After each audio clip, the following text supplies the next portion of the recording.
First of all, remember that you can run or execute your Python code in two ways, either by writing your code inside a Python file, also called a script, and then execute that file, or using the Python interpreter.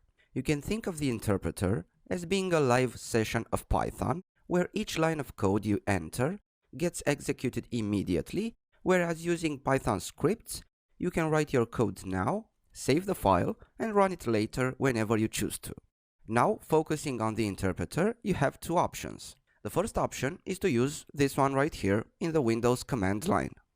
This works perfectly, but as you can see, it's not so eye-catching. At least for me, it isn't.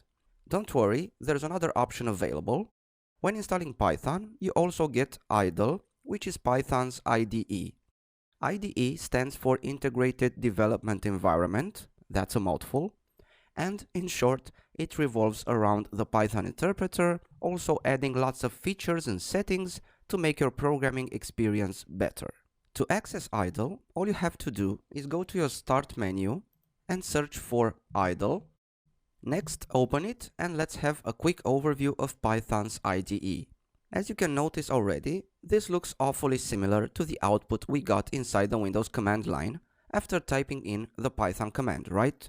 Now, of course, depending on when you're watching this video, some of these version numbers may slightly differ.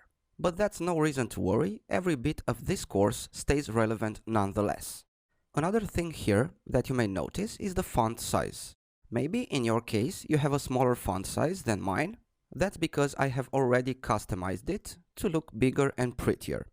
You can do that as well by going to Options, Configure IDLE, and then selecting the font size and also the font face you like better. Also, make sure that the indentation width is set to 4 spaces. You will understand why this setting is so important later on in the course. You can also go to the Keys tab and maybe customize some keys and shortcuts in order to further improve and optimize your IDLE experience. However, it is not my purpose to go through all of the settings and options. Instead, I wanted you to know how to configure your working environment on a basic level. Remember to hit Apply and OK, and now you're good to go. I think you can now understand why I like this version of the interpreter better than the Windows command line version. Also, keep in mind that you can run as many simultaneous sessions of IDLE as you need without one interfering with the other.